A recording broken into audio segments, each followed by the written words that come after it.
Bonjour, Philippe Jean-Louis. Donc, je vous présente Dan Arfi, 43 ans, directeur associé chez ASG Courtage et courtier en prêt immobilier depuis 19 ans et dans mon 20e exercice depuis septembre.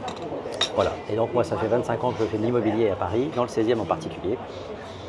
Tout pareil de façon générale et depuis quelques mois au Rayol Canadel. Donc, vous voyez parfois des décors de nature et de mer avec mes vidéos. Donc, aujourd'hui, l'idée, c'est de se lancer un petit peu, non pas faire le café de l'immobilier, mais c'est un peu ça, c'est le petit déjeuner de l'immobilier. Il n'y a pas de croissant, c'est pas bien grave.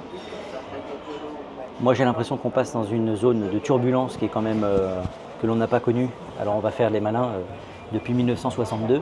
On n'a plus de gouvernement. Il n'y a plus personne aux commandes. Tout ce qui était vrai il y a quelques semaines, quelques mois, est-ce que ça va être remis à zéro ? Bon, est-ce qu'on va enfin évoluer sur le diagnostic de performance énergétique ? Est-ce qu'on va enfin pouvoir gérer les problématiques de squat facilement ? Est-ce qu'on va arrêter de les protéger ? Est-ce qu'on va finalement protéger les propriétaires qui sont quand même la motrice du marché immobilier ? Parce que si on n'a pas d'investisseurs, il n'y a pas de logement. Ou alors l'investisseur, ça s'appelle l'État. Et à ce moment-là, on appelle ça des HLM. Voilà. Il n'y a pas de demi-mesure. Voilà. Mais, étant donné que tu es un spécialiste des courtiers et qu'en ce moment, plus personne ne sait à quel sein se vouer, au niveau du courtage, au niveau des crédits, est-ce que tu peux nous en parler, puisqu'on arrive bientôt à la fin de l'année, qu'on a eu tous les spécialistes de boules en cristal pour nous dire tout et son contraire. Et donc, je voudrais l'avis du spécialiste que je connais depuis près de 20 ans. 20 ans. 19 ans de courtage, ça fait 20 ans, à peu près. Cette année 2024, à vrai dire, elle se morcelle en plusieurs étapes. À la fin de 2023, les taux commencent à baisser. Pour un petit rappel, il y a un an, novembre 2023, le taux moyen sur 25 ans est de 4,57. Les ménages empruntent en tant que particuliers, avec quelques petites variations de 0,20 à la hausse ou à la baisse, aux alentours de 4,57. Un an après, le même emprunteur bénéficie d'un taux d'environ 3,30. Donc les taux ont perdu 1,27% depuis début janvier 2024. L'année 2024, dès le début de cette année 2024, a été marquée par une volonté des banques de redevenir des acteurs principaux des investisseurs, des ménages qui achètent leur résidence principale, des investisseurs qui doivent revenir sur le marché, parce qu'ils ont été bloqués l'année dernière par les normes du HCSF, donc ce Haut Comité de la stabilité financière. Donc, qui veille... Est-ce que c'est un établissement européen ? Non, c'est un établissement qui dépend, alors c'est un organe qui dépend de la Banque de France et du ministère de l'économie. Et puis ils se réunissent pour prendre certaines décisions pour le bien des Français. Évidemment, rien à voir avec la BCE. Rien à voir avec la BCE. Officiellement, il n'y a pas de lien. Officiellement, il n'y a pas de lien. C'est un arcane qui est complètement franco-français, étatique, enfin voilà, je veux dire, qui dépend du ministère de l'économie. En revanche, le marché se situe réellement aujourd'hui, enfin en début 2024 en tout cas, avec la volonté de faire revenir les ménages vers l'acquisition immobilière. L'État sur 2023 a perdu trop de manne dû aux frais d'enregistrement qu'ils perçoivent lors des transactions immobilières chez les notaires. Frais d'enregistrement ou frais de notaire, comme on le dit vulgairement. Vulgairement les frais de notaire, mais il faut savoir que la commission du notaire est extrêmement faible dans ce que quand vous payez un appartement 300 000 euros, on va dire, il y a environ 20 à 21 000 euros de frais de notaire. Le notaire, je crois, il ne perçoit pas plus de 3 000 ou 3 500 pour son étude. Ça veut dire tout le reste, c'est des taxes. Et les gens l'oublient ça. Voilà, ce sont des taxes qui vont directement dans les poches de l'État. Étant donné qu'en 2023, la volumétrie des transactions a baissé d'à peu près 40%. 40% de recettes en moins pour l'État, donc des collectivités locales qui vont perdre. Et concrètement, comment financer tout ce qui est de l'urbanisme alors qu'on n'enregistre plus cette manne entre guillemets qui venait des transactions. Deuxièmement, ce fameux HCSF, au Comité de la stabilité financière, ce sont des gens qui sont hors sol, appelons un chat, qui ne savent pas combien coûte la baguette de pain, qui ne savent même pas combien gagnent les Français. À un moment donné, ils se disent, bon les gars, il est 14h, on est un peu bourré, qu'est-ce qu'on va leur pondre ? Ah bah tiens, 35% d'endettement, pourquoi pas ? Bon ben allons-y. Et là encore, on voit qu'il y a un manque de logique. Un couple aujourd'hui qui en France, en revenus cumulés, si on prend les revenus moyens de cette année, un Français en moyenne gagne 1 980 euros par mois. Et c'est un Français de la classe moyenne. Donc, c'est-à-dire que maintenant, il va falloir redéfinir, je pense, la classe moyenne. Alors, il va falloir redéfinir les classes tout court. Oui, les classes tout court. Et donc, ça veut dire qu'un revenu moyen en France d'une classe moyenne. Ça veut dire des gens qui gagnent bien leur vie en vrai. Avec 2 enfants, c'est 3 800 € net par mois. Ces gens-là, s'ils achètent 300 000 € aujourd'hui, ils ont déjà 20 et quelques mille euros de taxes, donc de frais d'enregistrement du notaire, les honoraires du notaire, mais qui sont encore une fois très faibles. Et après, il y a encore ce qu'on appelle les frais des garanties d'hypothèque sur le crédit. Qui sont faibles, mais enfin si on fait un rapide calcul, ça fait quand même 5 mois de salaire à peu près. à sortir. À peu près. Du ménage. Du ménage, bien sûr. Donc, à vrai dire, il faut comprendre que tout ça, ces gens-là sont extrêmement pénalisés dans l'acquisition immobilière. Deuxièmement, et chose qui est extrêmement importante là aussi, c'est que si on prend un microcosme de grandes villes, Bordeaux, Lyon, on va prendre par exemple du côté du bassin d'Arcachon, mais si on prend dans Toulouse, si on remonte et on va prendre, alors un peu moins à Rennes, où ça commence vraiment à se gentrifier, mais Lille qui a connu une explosion, mais dans le sens positif, parce que les infrastructures, plein de choses.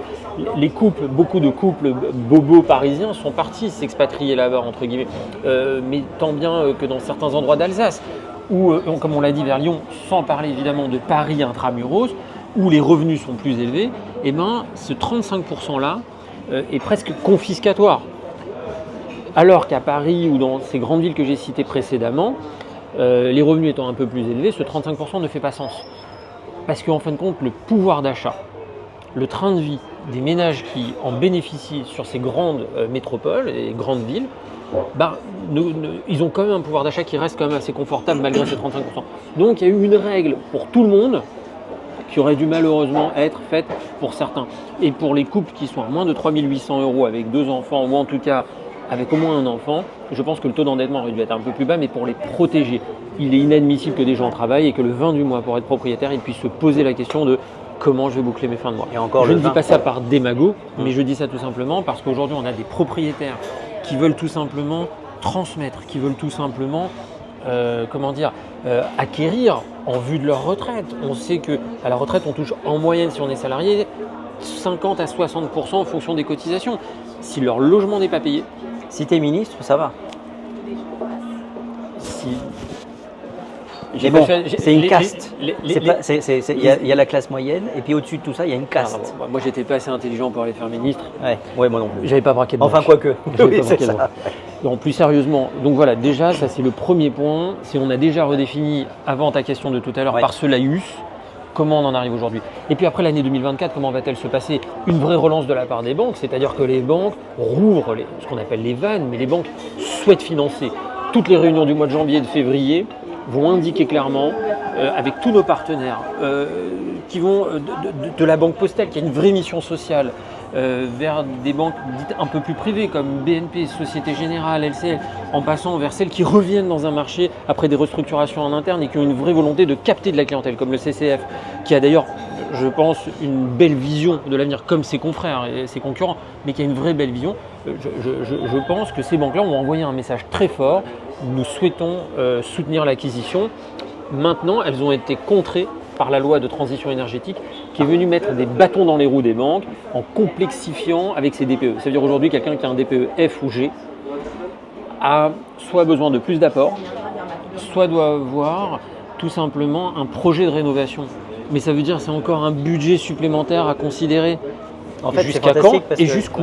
C'est-à-dire que pour faire le bien de la société et puis de nous aider à vivre avec une écologie qui soit vertueuse, on met des bâtons dans les roues dans tout un système. Tout l'immobilier est bloqué, sauf les diagnostiqueurs qui, eux, vont être à vie. Mais à un moment donné, on va casser tous les projets. C'est-à-dire qu'aujourd'hui, un bien… Mais derrière tout ça, moi je pense… J'étais tombé sur un projet de loi qui était le suivant, je ne sais pas si tu es tombé dessus, qui était que si tu n'avais pas les moyens en tant que propriétaire de faire les travaux pour rendre ton logement vertueux aux yeux d'un texte de loi, on sait qu'un texte de loi ça peut aller dans tous les sens, eh bien l'État se proposait de t'aider, de te racheter ton bien et de te transformer en locataire et faire les travaux à ta place. J'invite chaque personne à aller regarder parce que je connais pas. Je connais pas. C'est un truc qui est dans le tuyau. Je ne connais pas. Donc ça, c'est quand même un truc qui est assez fantastique. Et on revient sur ce que je te disais tout à l'heure, l'État devient propriétaire et fait des HLM. Donc bientôt, sur la bannière tricolore, on aura la faucille et le marteau. Oui, mais ça, à mon avis, on est déjà assis dessus. Mais c'est quand même assez fantastique, ça. Plus sérieusement, donc, alors je ne connaissais pas, et merci parce que je vais aller vérifier, je ne connaissais pas. Oui, oui, bien sûr. Faut J'invite chaque savoir personne dire, à aller visiter. Ça, c'est un lapsus. à trouver à trouver le lien. D'aller chercher le lien. Ouais. D'aller chercher le lien. Après, on va avoir un second semestre, on va avoir déjà une période estivale où les banques vont être très actives sur le marché cette année. Mais alors moi, je fais partie de ceux qui pensaient qu'une banque avait plutôt intérêt à mettre un taux d'emprunt élevé pour gagner un maximum d'argent. Non. Mais finalement, il y a un juste milieu, c'est-à-dire trop bas, ils ne gagnent peut-être pas assez, à 0,96. Non, ils gagnent de Ou l'argent. est-ce qu'ils vont gagner sur les volumes? Non, une banque, elle travaille sur de la marge. Elle travaille pas. Alors, tout d'abord, une banque, contrairement à l'idée reçue, ce n'est pas l'ogre qui veut dévorer le particulier. Ça, c'est une idée reçue qui est très mauvaise. En tout cas. Oui. C'est une bonne idée reçue. Il faut arrêter avec cette idée reçue. Moi, je travaille avec des particuliers auprès des banques. Je ne travaille pas pour les particuliers contre les banques et je ne travaille pas pour les banques contre des particuliers. C'est une très mauvaise idée reçue. Les banques, c'est un système de marge. Elles achètent l'argent avec un taux de base qui est fixé par un marché européen, pour faire simple. Et ensuite, elles répartissent leur marge. La marge qu'elles appliquent, ce ne sont pas des marges démesurées. Elles impliquent leurs employés, donc il faut payer ses employés, l'électricité, l'eau, comme un boulanger paierait sa farine, son électricité, l'eau, L'électricité, c'est encore un vaste débat. Non, mais ce que je veux dire par là, ça fait et pour tout le monde, même les non-initiés, ça va leur parler. C'est un exemple qu'eux-mêmes subissent, entre guillemets. Mais la banque, sa marge, elle reste à peu près la même. Quand vous empruntez à 4,50, c'est parce qu'ils ont emprunté l'argent à 4,20. Quand vous empruntez à 0,96, c'est parce qu'ils ont emprunté l'argent à 0,60 ou 0,66. Alors ça, c'est une excellente. Moi-même, je ne le savais pas. Bon. Et quand aujourd'hui on emprunte à 3,30, c'est parce qu'ils ont acheté l'argent à 3. Donc grosso modo, voilà. À côté de cela, ce qu'il faut comprendre, c'est que justement, le marché est redevenu très actif à la période estivale comme à chaque fois, parce que la loi de transition énergétique a été avalée, les banques ont su s'adapter, elles ont vraiment proposé des solutions pour les particuliers. Et en plus de ça, il y a des banques que je ne nommerai pas, mais parce que ça voudrait dire que j'enfonce d'autres. Donc je ne souhaite pas le faire, mon métier n'est pas de dénoncer, mais au contraire peut-être de faire prendre conscience à certains du travail qu'il leur reste à faire.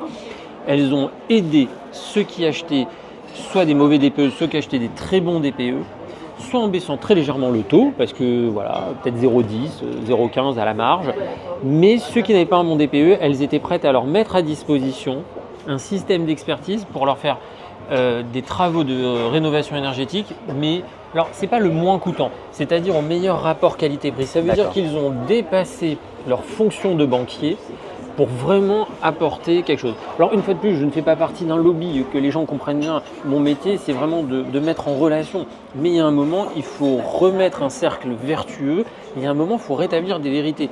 Le banquier méchant, c'est pas vrai. Un banquier, c'est quelqu'un qui a une application des normes, déjà sur des normes européennes, puis revenu avec un contrat de droit français, parce que nous n'avons pas d'ingérence européenne ou autre dans le droit bancaire français. Nous sommes strictement en corrélation avec le droit bancaire français et il y a une structure européenne derrière, en effet, qui s'appelle l'harmonisation. Bon, sur certains points, mais en vrai, il n'y a personne qui vient nous dire comment on se comporte chez nous. On est maître chez soi, on est prophète en notre pays, si je peux me permettre l'expression, le vieil adage français. Donc tout d'abord, il y a ça. Donc ce marché, d'un point de vue trimestriel de l'été, a été bon. Les Français sont revenus sur le terrain de l'acquisition. Et puis évidemment, depuis le mois de septembre, à la rentrée, nous sommes retombés un peu dans nos travers, c'est-à-dire de donner plus d'importance qu'il ne se doit aux hommes politiques. Et depuis le mois de septembre, on est un peu dans une bataille rangée, on vote pas, on votera, on votera pas. Et là, on a en revanche un second marché qui est celui des investisseurs, qui eux sont là pour se dire comment je vais faire fructifier mon patrimoine ou créer mon patrimoine d'ailleurs, parce qu'il n'y a pas que des forces occultes, pas du tout. Il y a le petit, il n'y a pas un terme négatif dans ce que je dis, mais il y a le particulier qui veut construire et peut-être transmettre aussi. Alors transmettre, après on va pas parler des frais de succession. Mais... Alors ce n'est pas mon métier, donc je serais bien incompétent sur le sujet. Non mais c'est ça qui est intéressant dans l'immobilier, c'est que c'est un thème à tiroir. Oui. Et on se rend compte qu'on peut casser le marché immobilier avec une petite loi qui va concerner par exemple les frais de succession, ou alors une petite loi qui va concerner le DPE. etc. Ouais, etc. bien sûr. Et on arrive à déconstruire un marché qui se portait très bien il y a quelques années. Bien sûr. Et moi, j'ai appris quelque chose, et je tiens vraiment à ce que chacun ait bien entendu ça, c'est que je ne savais pas qu'un banquier, que le taux soit à 4 ou à 0,5 ou à 0,1, ne prenait qu'une marge de 0,2, 0,3. Alors, ça Moi, je dépend, ne le mais c'est savais à peu pas. près ça. Mais je ne savais C'est pas. grosso modo Donc, à j'ai peu appris près ça. vraiment quelque chose. Voilà. En sachant que quand ils vous prêtent l'argent, alors le pire c'est qu'il faut savoir qu'à vrai dire, cette marge elle est à terme, c'est-à-dire que c'est la marge qu'ils vont réaliser si vous gardez le prêt à son terme. Si vous empruntez sur 20 ans, ils n'ont réalisé 0,3 que s'ils sont allés au bout des 20 ans. Voilà. Alors après évidemment. Ça aussi, c'est une les chose qui est intérêts- importante. Bien spécifier une chose, c'est qu'on peut renégocier son taux de crédit Oui. chaque année Alors à vrai dire, il ou à faut partir que- de la première année. Non, c'est quand on veut. Par exemple, si vous signez l'acte authentique en janvier là, Oui. si vous voulez même le renégocier dans 3 mois, faites-le. Il faut D'accord. qu'il y ait un différentiel de 0,70. J'ai emprunté à 4, à 3,30, ça devient intéressant. J'emprunte à 3,30, à 2,60, ça devient intéressant. Même la police nous spécifie, attention, donc à partir de 0,70, Ça peut le commencer à delta devenir à intéressant. 0,70, Ça devient intéressant. commencez à réfléchir. Oui, mais une fois de plus, le rachat de prêt, ça nourrit des fantasmes. Le fantasme, c'est par exemple, en premier, il faut changer de banque. Non, absolument pas. Allez voir votre banquier, c'est le meilleur conseil que je puisse vous donner. Allez voir votre banquier qui vous a financé. Il a une relation privilégiée avec vous, il ne voudra pas vous voir partir, plutôt que d'aller chercher des acteurs sur le marché qui vont vous promettre monts et merveilles, qui savent manipuler les chiffres et qui vous diront non mais attendez, il faut absolument changer de banque. Parce que cet intermédiaire va ne regarder que son intérêt financier et pas le vôtre. Je vous invite sincèrement à aller voir votre banquier, à lui dire je suis prêt aujourd'hui même à aller voir un concurrent à vous. Faites-moi une offre. Pourquoi? Parce que en restant dans la même banque, on ne paye pas les pénalités dues à la sortie de la banque. Ces pénalités, vous les réamortissez sur 1 an et demi. C'est-à-dire que si vous changez de résidence principale dans les 3 ans, vous n'avez pas gagné d'argent. En dessous de 3 ans, vous avez perdu de l'argent. Mais tu sais qu'il y a une nouvelle loi, Je ne les connais pas décidément les lois. Il y a trop de lois. la résidence principale, si tu la vends dans les 5 ans, ah bah, tu vas payer une plus-value. Bon, Enfin, donc encore une fois, encore une nouvelle stratégie. Alors il faut dire qu'il y a eu quand même beaucoup d'abus de marchands de biens qui sont carrément du mauvais côté, du Déguisés. côté obscur, déguisé. qui achètent en fait une Résidence principale. une résidence principale Mais qui est un coup de marchand. qui est un coup de marchand et qui la revendent dans l'année. Ou juste en Ça fait une N+1. Ouais, mais c'est une requalification. Ben, voilà, donc, requalification. il y a eu tellement d'abus d'un côté que finalement, je dirais que l'ensemble des acquéreurs honnêtes, on peut très bien avoir un changement de programme, un changement de vie, c'est-à-dire ben voilà on était bien, mais au bout de 4 ans finalement on part s'installer à Bordeaux, à Marseille ou je ne sais où, ou au Rayol Canadel. Avec plaisir. Voilà. Je fais rien dans la quinzaine. Ben voilà. Et à ce moment-là, hop, on est retoqué et on n'est sûr. plus considéré comme résidence principale. On Et est bon, ça d'accord. c'était une petite parenthèse que je me suis permis d'ouvrir. Et donc, du coup, Il est très fort parce qu'il arrive à se concentrer malgré toute ma batterie de questions non, qui part dans tous les sens. mais il n'y a pas de problème. Et du coup, Et je vous le conseille vraiment, Dan Arfi en courtier immobilier, en courtier de crédit, prêt immobilier, pardon. Ben, on est sorti de la même matrice en fait. C'est-à-dire qu'on travaille pour nos clients Oui. et pas pour notre propre intérêt. Je peux vous dire que j'ai des amis assez proches qui ont bénéficié des conseils de Dan et Dan s'est contenté d'un merci. Alors je ne vous invite pas forcément à faire que des conseils gratuits parce qu'on Il y en a aura quand même pas. des factures Non, à mais il y payer à en un aura moment donné. il se trouve que c'était un cas particulier. Attention, Voilà. disons les choses, c'était un cas particulier sur lequel je ne pouvais pas intervenir. Oui. Mais moi, j'ai un cas bien précis Ah oui, on est dont je d'accord, parle ouais. régulièrement, qui est un acquéreur dans le 17e Ah arrondissement, oui, bien sûr. qui s'était fait Ah ouais. berner par Ah un ouais. courtier qui lui avait dit oui, tout votre dossier est refusé de partout. C'est vrai. Et Dan avait la main et m'avait dit mais non, en fait, le dossier, il n'a pas été refusé, il n'a simplement pas été présenté. Ouais, on est Et d'accord. on bien était sûr. à 3-4 jours de l'acte authentique. De l'acte authentique, ouais, bien Ben, sûr. je peux te dire que ce monsieur-là, qui regarde nos vidéos, Ouais. a installé sa famille. Je vois très bien le boulevard dans le 17e. Ouais, c'était à côté Il de ne Stéphane jure Mallarmé. que par toi. Ouais, bien sûr. Voilà. Donc non, mais oui, c'est important aussi. mais évidemment, mais il y a Un une peu de notion promotion gratuite Merci beaucoup. dans cette vidéo. Merci beaucoup. Mais pour en revenir là où on s'était arrêté, le rachat de prêt, il faut faire très attention Oui. parce que c'est une usine à promesses. Attention, et je dis toujours aux gens, en première question, est-ce que vous avez vu votre banque? Il faut savoir une statistique, c'est que plus de 90% des rachats de prêt se font dans la même banque. Parce que la banque ne veut pas vous perdre. Maintenant, il faut faire attention aux sirènes de ce qui est promis sur le marché par certains même de mes confrères. Bon, on ne va pas cracher dans la soupe, mais je ne partage pas leur avis là-dessus parce que clairement aujourd'hui, je pense que les particuliers ont surtout besoin d'un bon accompagnement Oui, et pas forcément de se voir soutirer la trésorerie qu'ils ont, puisqu'aujourd'hui le nerf de la guerre, dans cette période de crise depuis 2 ans, ça demeure la trésorerie mensuelle. ou le reste à vivre, Bon, voilà, le reste à vivre, les deux chacun termes. mettra le terme qu'il veut. Je me permets juste d'enfoncer un clou. Très souvent, on nous demande sur les vidéos, sur les lives que l'on fait sur TikTok. Alors, vous pouvez nous retrouver sur Instagram, sur TikTok, sur LinkedIn. Cette vidéo d'ailleurs sera Facebook. Et j'en oublie. Très souvent, on me demande est-ce qu'il faut d'abord aller voir son banquier ou est-ce qu'il faut passer par un courtier pour obtenir un prêt immobilier? Alors, réellement, à aujourd'hui, il faut comprendre une chose, c'est quelle est la chronologie. La chronologie, en premier, c'est dès qu'on commence à avoir... Pardon. Dès qu'on commence à avoir on le est en plein projet... direct. Quand on commence à avoir un projet, ce qu'il faut, c'est ne pas avoir une vision unique. Un courtier a cet avantage-là, c'est qu'en fonction de votre profil, il va tout de suite pouvoir vous proposer 2 ou 3 montages. Mais chaque montage ne correspond pas à une banque. Et pas forcément déjà à la banque du client. En passant par toi, il a accès à toutes les banques. J'ai accès à plusieurs banques. Alors que voir si je toutes vais les voir, banques. voir toutes les banques. Toutes les banques. Aujourd'hui, clairement, nous les courtiers, la force de notre mandat, c'est qu'on peut représenter le client dans toutes les banques, y compris dans les banques en ligne. Ce qui n'était pas le cas il y a très peu de temps. Ça. Bah voilà. Donc aujourd'hui, quand un client vient me voir, je n'ai pas... Alors, attention, ce n'est pas chez tous les courtiers. On est un club à peu près de 10 courtiers à pouvoir se permettre cette phrase que j'ai prononcée parce que je crois qu'on est un club de 10 courtiers vraiment sur le marché. Tout le reste, il leur manque des conventions. D'accord. Donc, il faut comprendre que c'est aussi ces plus de 19 ans d'expérience aujourd'hui qui font que on a toutes ces conventions, mais celui qui est arrivé il y a 2 ans, malheureusement, n'aura pas ces conventions. Je lui souhaite. On lui souhaite, mais bon. Je lui souhaite tout le succès de mon confrère, concurrent, comme on veut. Je ne suis pas surpris. Mais en revanche, il va devoir construire son réseau. Donc, il n'aura pas tout de suite.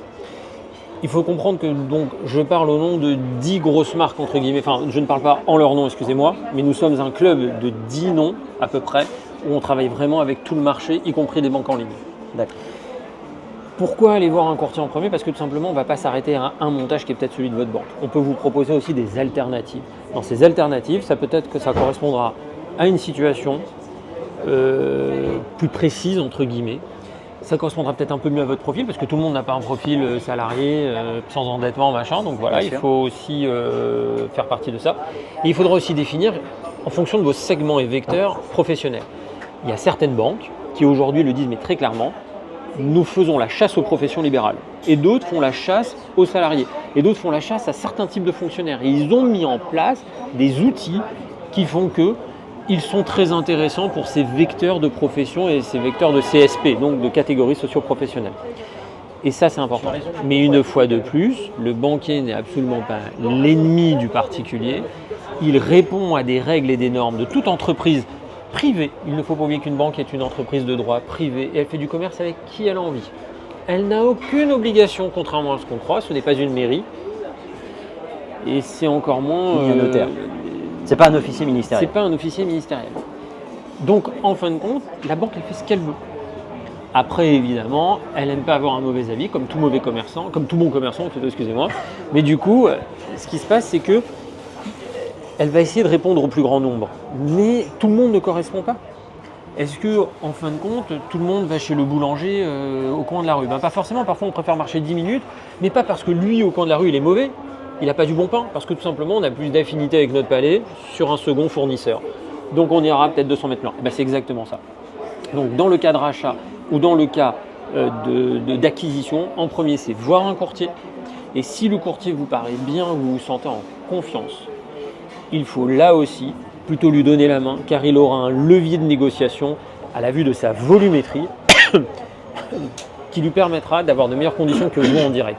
Il ne faut pas oublier que quelqu'un qui vient même, alors je prends un exemple évidemment hors sol. Oui, bien sûr. Et c'est fait exprès. On se fera critiquer de toute façon, parce qu'il y a toujours des gens qui critiquent, et je pense qu'on s'en fout complètement. Complètement. Mais je sais aussi, et je fais exprès de donner un exemple hors sol, quelqu'un qui vient et qui prend un crédit d'1 million d'euros, ce qui est colossal. Alors, peut-être pas en Ile-de-France, peut-être pas à sur Paris, certaines... Bon, voilà. Classique. Mais des gens qui viennent et qui prennent 1-2 millions d'euros de crédit, ce qui est colossal. faut se rendre Bon, compte. on va arrêter de s'excuser. Mais voilà. 1 à 2 millions d'euros. Non, mais moi, je m'excuse pas. Je suis Oui, fier de oui. ce que je fais. Je travaille 12 Exact. heures, 14 heures par jour. Voilà. Donc, j'ai aucun sujet avec ça. Voilà. Qu'on soit bien d'accord. Mais c'est vrai que je vois aussi l'échelon national. Non, il Oui. faut aussi en être conscient. Évidemment. Mais je m'excuse absolument pas de ce que je fais. Nous, quand on vient, eh ben, on a de meilleures conditions que cette personne. Parce que quand on va venir dans une banque, on aura négocié sur une année, chez certains 100 millions, chez d'autres 200 millions, chez d'autres 80 millions. On sera toujours plus fort que ces 2 millions, même si c'est hors sol, de ces 2 millions d'euros. Il faut le comprendre. Donc déjà, c'est ça. Deuxièmement, je mets en garde tous les particuliers. Aujourd'hui, sur le marché du courtage, les honoraires, c'est devenu n'importe quoi. Ah, ça, c'est un thème aussi intéressant. Bien sûr, et il faut en parler. Aujourd'hui, on voit très souvent des courtiers qui commencent à prendre des honoraires de 3 000 euros, 4 000 euros. Parfois, j'ai entendu plus. Mais on vit dans quel monde? Le milieu du courtage. On gagne notre vie. Mais gagnons-la honnêtement. Je ne suis sincèrement pas syndicaliste. Je ne me fais porte-parole de personne. En revanche, il faut que les particuliers comprennent qu'en moyenne, un dossier, c'est entre 1 500 pour un accompagnement moyen à 2 000 euros pour un excellent accompagnement. C'est-à-dire un accompagnement sur mesure. D'accord. Donc entre 1 500 et 2 2 000 000 euros, point barre. Hors taxe. Non, c'est du TTC TTC. parce qu'il n'y a pas de TVA. Le courtage n'est pas une activité assujettie à TVA. D'accord. Donc, pour nous, il n'y a pas de. Ça n'existe donc. C'est entre 1 500 et 2 000 euros en fonction déjà de l'enseigne. Sur des grosses enseignes dans le club des 10 dont je vous parlais, comme vous avez accès à tout le monde, il est normal ça se paye. Bien sûr. C'est un service, donc c'est 2 000 euros. Maintenant, sur du petit courtier, c'est-à-dire qu'il va travailler avec quelques conventions. Alors en général, le petit courtier ne se dit pas petit courtier parce qu'il sait très bien qu'il n'aura plus de clients. Donc il se gonfle un peu, mais je peux le comprendre. Je peux le comprendre d'un point de vue commerce. Oui, mais je au ne niveau peux pas marketing, l'entendre. oui, bien Je ne sûr. peux pas l'entendre d'un point de vue déontologie. Là, il y a une tromperie, évidemment. Il y a tromperie. Oui. Mais à ce moment-là, il faut bien comprendre aussi qu'à ce moment-là, le service va valoir à 1 500 euros, c'est honnête. Maintenant, tous les particuliers qui acceptent d'aller payer des 2 500, 3 000, pas de problème. Mais honnêtement, S'ils sont vous contents avec ça, surpayez bien sûr. pour pas forcément un service qui est fantastique. Et donc, ces gens nuisent à notre profession. Appelons un chat un chat. Et je ne suis sincèrement, voilà, on se connaît assez pour que tu saches que je ne suis pas syndicaliste. Mais en revanche, si c'était le cas, tu ne serais pas là. Mais en revanche, je pense qu'il y a un respect des particuliers, surtout en cette période difficile, où il faut pouvoir aussi leur mettre le pied à l'étrier et leur montrer qu'il y a des gens qui font ce métier avec de certaines convictions. Je ne vous demande pas de venir me voir, mon agenda est assez plein comme ça. En revanche, si vous voulez de la qualité, on sait faire aussi, mais avec de l'éthique. Parce qu'aujourd'hui, c'est un mot qui se perd. Je La pense que déontologie, certaines ce sont des personnes mots ne qui se savent perdent. même plus l'écrire. C'est l'inclusif. Mes chiens savent l'écrire. L'éthique, ils écrivent ça d'une certaine façon. Avec des croquettes. Voilà, c'est ça, avec des croquettes en bout de ligne. Mais non, moi je trouve ça très intéressant. Donc ce qui est à retenir quand même, me semble-t-il. 1. Moi j'ai appris aujourd'hui, ça fait 25 ans que je fais de l'immobilier. Déjà on a déjà travaillé ensemble, mais j'avais jamais posé la question. Ouais. Je ne savais pas que les banquiers ne travaillaient que à 0,2, 0,3, 0,15. Ça dépend, Je ne savais pas. mais c'est une moyenne. Moi, je pensais C'est une qu'ils moyenne. gagnaient beaucoup plus Non, d'argent pas à du 4%. Ce que je Pas du comprends tout. aujourd'hui, c'est qu'ils vont vraisemblablement gagner beaucoup plus d'argent s'il y a plein de monde qui prend des prêts. Oui. Alors oui et non, là C'est- encore une fois, parce non. que ce qu'il faut comprendre, c'est que oui, comme tout commerçant, plus vous avez de clients, plus vous gagnez de l'argent. En revanche, aujourd'hui, les banques ont énormément accès.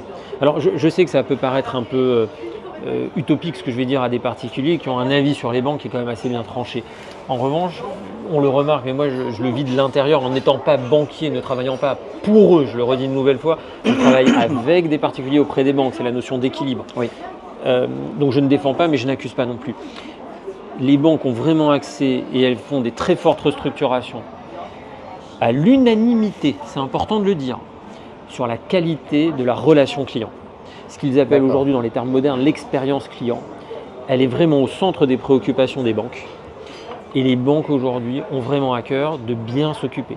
Il faut leur laisser un peu de temps pour effectuer ces changements. Il y a de nouvelles têtes qui arrivent en banque, il y a toute une génération qui arrive en banque, qui a besoin d'être formée, qui a besoin Oui. d'être un peu aguerrie, affûtée, qui a besoin aussi d'apprendre la relation client, mais pas une fois de plus simple, parce qu'un banquier, attention, et je ne le défends pas une fois de plus, mais un banquier c'est quelqu'un qui a 70 produits à vendre. Ça va de l'assurance vie au compte bancaire, à la carte bleue, à la mutuelle pour La certains, carte au SIM. portable. Ouais, voilà, exactement, la carte SIM pour d'autres. Bon, mais encore, bon, voilà. Mais aujourd'hui, il y a, soyons très clairs, il est difficile de savoir vendre 70 produits. Il leur faut le temps de se former. Alors, 70 produits, c'est quasiment impossible. Mais au moins, qu'ils se spécialisent. Alors je que moi, dirais je quand me même connais. que toi, ça Ouais. fait 20 ans Ouais. que tu as la même notion de service, Oui. la même tête, Ouais. le même relationnel, Oui. alors que moi, les banquiers que je côtoie professionnellement et de façon professionnelle, entre guillemets, et même perso, tous les 3 ans, ils changent. Alors oui, Donc mais comment c'est est-ce une que norme. tu fais? Oui, je comprends. Mais comment veux-tu avoir un lien de confiance qui va s'établir dans le temps? Tu ne peux l'avoir qu'avec un courtier comme Alors, toi, oui. alors que le banquier, lui, dans 3 ans, il est parti, il va à Bordeaux, il va à Marseille, On est d'accord.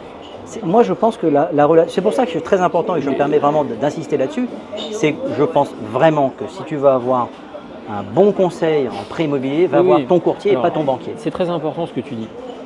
Mais là-dessus, il faut faire un point. Je vais revenir là-dessus. Le banquier en agence change tous les 2-3 ans. Quand il dure 2-3 ans. Oui. Parce que parfois c'est avant. Mais ça c'est normal. C'est dû à des normes internes qui font qu'ils ne veulent pas créer un lien trop fort entre le. Mais c'est normal. Après, et parce que l'expérience nous l'a montré, des abus ont été. Des abus ont été faits, c'est connu, c'est de notoriété publique. Donc bon voilà, après, les banques ont été très intelligentes de réorganiser cela et de changer les conseillers tous les 2-3 ans. L'avantage du courtier, c'est que moi, en effet, ça fait 20 ans que je suis là-dedans. Ça fait 20 ans que j'ai des relations avec des clients que j'ai financés 5-6 fois, je crois, pour certains. Parce que voilà, les projets de vie, la vie, célibataires, ils se sont mariés, ils ont divorcé, ils se sont remariés, déjà 4 transactions. Voilà. Mais derrière cela, moi, mes interlocuteurs changent aussi, parfois tous les 2-3 ans. Et ben, mon métier depuis 20 ans, une partie de mon métier depuis 20 ans, c'est de toujours créer un lien avec cet interlocuteur que je vais avoir. Sachant que nous, les courtiers, on travaille très peu avec les agences en direct. Nous travaillons avec des pôles qui nous sont dédiés et dont les gens ne font que du prêt immobilier. Là aussi, c'est un plus de notre expertise. Et eux ne changent pas? Eux, ils changent moins. Ils changent tous les 5 ans à peu près. Mais même s'ils ont une mutation en interne, la personne qui vient et qui prend la place, elle est très compétente en vrai. Bien sûr. Parce que, et c'est là aussi où on apporte un plus aux particuliers, ce plus que nous apportons aux particuliers, il est le suivant. Moi, mon rôle, c'est de tisser des liens avec les banquiers sur le long terme, avec des gens qui ne font que du prêt immobilier. Donc, il n'y aura pas ou une marge d'erreur qui est quasiment infime. Donc, on profite d'un service, d'une réactivité, mais plus que ça, on profite d'une continuité. C'est périn, c'est serein. On s'assoit. Alors oui, on paye un service. Mais il y a bien une phrase qui dit la chose suivante. Mieux vaut payer un professionnel qui coûte un peu, ça vous coûtera beaucoup moins cher que de payer un incompétent. C'est clair. Et ben voilà. Mais écoute, moi je pense qu'on peut finir là-dessus. Il n'y a aucun lien entre compétent et incompétence avec l'actualité que nous sommes en train de vivre. Nous n'avons plus de gouvernement. Est-ce que d'après toi, ça peut avoir une influence sur les taux de crédit, le fait de ne plus avoir de gouvernement, plus personne aux commandes? Y a-t-il un pilote dans l'avion? Aujourd'hui, ils ont tous été éjectés. Alors, il faut bien comprendre une chose, c'est que l'argent, c'est pas le gouvernement qui nous le fournit, c'est la Banque centrale. C'est clair. Et la Banque centrale, elle a 27 membres à gérer. Elle n'a pas que la France. On fait partie d'un des élèves de la classe. La Banque centrale européenne. Oui. La BCE. La BCE. On est un des élèves de la classe. Alors oui, on est un élève comme l'Allemagne qui avons été moteurs de cette classe. On était un peu les délégués de classe, si je puis me permettre. Mais on n'est pas les seuls enfants. Pour qu'une classe elle fonctionne, il faut un collectif. Et un collectif fort, c'est un collectif où tous les élèves participent. Aujourd'hui, la France n'est qu'un de ses élèves. Elle n'est pas plus que l'un de ses élèves. Le très bon signal qui a été donné justement pour relancer l'activité. Et les banques, vraiment je le dis, se tiennent aux côtés des particuliers et pas du gouvernement. C'est important de le dire. Elles ont baissé leur taux. Ce mois-ci, en décembre, elles ont encore baissé leur taux de 0,10. C'est-à-dire qu'aujourd'hui, un particulier qui achète, il n'a, que ce soit un investissement résidence principale, secondaire ou investissement locatif, il n'a pas à se poser de questions. La banque est à ses côtés. D'accord. Parce que les taux ont encore baissé. On verra. Peut-être qu'en janvier, février. Mais attention, un gouvernement qui tombe, on en a vu plein. Oui. Quand en 86, Chirac est nommé Premier ministre et puis après il est débarqué, la France elle continue de tourner. Quand en 2007, il y a un Premier ministre qui est Fillon et après il y en a un autre, ça continue. Quand Hollande arrive, ça continue. La France elle continue. Ouais. Ça Un bon ça indice, continue, ça la continue, bourse, ça continue. malgré tous les oiseaux de mauvais augure de presse c'est une catastrophe, attention, toutes les menaces. La baisse n'a pas baissé, la bourse n'a pas baissé. Je connais assez mal le marché boursier. Non, mais il suffit d'aller regarder, ça n'a pas bougé. Alors, sûrement. Alors, je suis comme tout le monde, je lis et je m'informe sur le marché boursier, mais je ne suis pas un analyste du marché. C'est-à-dire, je ne peux pas dire parce que ça dépend, c'est un ensemble de valeurs. Donc, on est d'accord, mais on ne sur voit une pas entreprise globale. Au journal, il n'y a plus de gouvernement, la baisse. C'était hier, la bourse. Le marché a ouvert ce matin. Oui, mais c'est rapide. Hein. Oui, enfin, est-ce que j'ai pas les chiffres de ce matin? Il se peut qu'il y ait eu une chute même. Bon, si vous avez les chiffres de ce matin, allez consulter. Vous verrez. Mais bon, je pense pas me tromper. Je pense que la bourse. Moi, c'est parce que je ne connais pas. Mais non, mais moi non plus, je ne connais rien. Mais j'ai un avis sur tout. C'est typiquement français, ça. Bon, bah écoute, merci. Avec plaisir. Pour ce café. Avec plaisir. On va remercier la Rotonde, qui est à la Muette, de nous avoir accueillis ce matin. Merci. Enfin, accueillis, ils ne sont pas au courant, mais on peut leur dire merci quand même. Et écoutez, abonnez-vous. Vous pouvez suivre Dan Arfi via LinkedIn, c'est le plus simple. C'est ce qu'il y a de Dan, D-A-N, mon prénom. Dan, D-A-N, mon prénom. Arfi, H-2-A-R-F-I sur LinkedIn. Vous avez mes coordonnées qui sont dessus. Toujours la même chose, vous savez, de la bienveillance, mon métier c'est de vous faire gagner de l'argent, mais avant tout, c'est surtout vous apporter un éclairage. Je ne suis pas là en tant que commerçant pour vous dire venez chez moi, passez ma porte. Franchement, je ne vais pas dire que le business se porte si bien que ça, c'est pas vrai, je suis comme tout le monde, j'ai été impacté par la crise et comme tout le monde. En revanche, je fais du qualitatif et il y a un mot que j'aime pas trop mais qui est bienveillance. Mais en fin de compte, il porte son sens parce que je trouve qu'aujourd'hui, il a été galvaudé, il a été mis à tous les noms, à tous les sens, il a perdu de sa valeur. Alors je vais le réutiliser parce que masse d'entre vous le connaissent, l'utilisent dans tous les termes. En revanche, il y a une éthique et je ne déroge pas de cette éthique. C'est le terme que j'allais te mettre sur toi, c'est l'éthique. Voilà.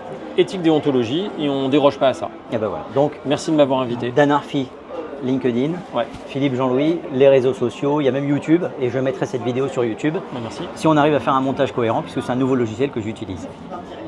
Sinon, on en fait un. À bientôt. Merci beaucoup, à bientôt. Avec plaisir. Au revoir. Ciao.